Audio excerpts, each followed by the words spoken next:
তো সিবিআইয়ের যারা লয়ার ছিলেন তারা তো সুপ্রিম কোর্টে এই বিষয়টি তুলে ধরেছেন।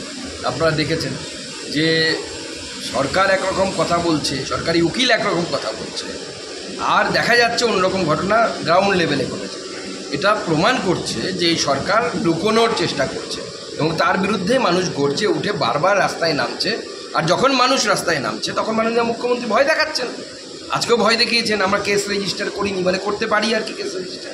আপনার কত কেস রেজিস্টার করার ক্ষমতা আছে, আপনি করে নিন, আমরাও কোর্টে লড়ে নেব, সাধারণ মানুষের হয়ে বিজেপি নয়। দেখুন, একদম সত্যি কথা, যে বিষয়গুলো সামনে আসছে শুধু টাইলস সরানো নয়, যে স্পেসিমেনগুলোকে 4 ডিগ্রি সেন্টিগ্রেডে রিজার্ভ করা উচিত ছিল অর্থাৎ সংরক্ষণ করা উচিত ছিল সেটা পর্যন্ত করা হয়নি।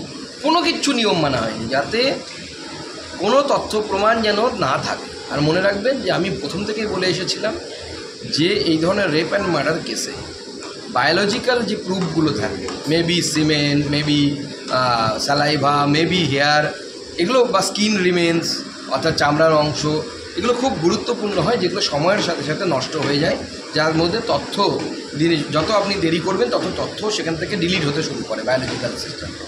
কিন্তু এক্ষেত্রে পুলিশ এবং বিশেষ করে হসপিটাল কর্তৃপক্ষ সমস্ত রকম চেষ্টা করেছে, কোনো চেষ্টা বাদ দেয়নি যার মাধ্যমে যে এর সাথে যেন ছেড়ছাড় হয় সেই চেষ্টাই করে গেছে। মানে সমস্ত রকম চেষ্টা করেছে পুলিশ এবং মেডিকেল কলেজ কর্তৃপক্ষ যেন তথ্য প্রমাণগুলো নষ্ট করে। দেখুন, বাংলার মানুষ এই উৎসব মন খারাপ নিয়েই পালন করবে। আমাদের দেবী দুর্গা আসেন, আমরা প্রত্যেক বছরই দুমাকে তার নিজের ঘরের মেয়ের মতো বরণ করি, তাকে নিয়ে উদযাপন করি। কিন্তু এবার বাঙালি মন খারাপ করে পালন করবে। মাননীয় মুখ্যমন্ত্রী আনন্দ উচ্ছ্বাস হয়েছে, উনি ওনার ভাতিজাদেরকে নিয়ে আনন্দ করুন, কোনো অসুবিধা নেই।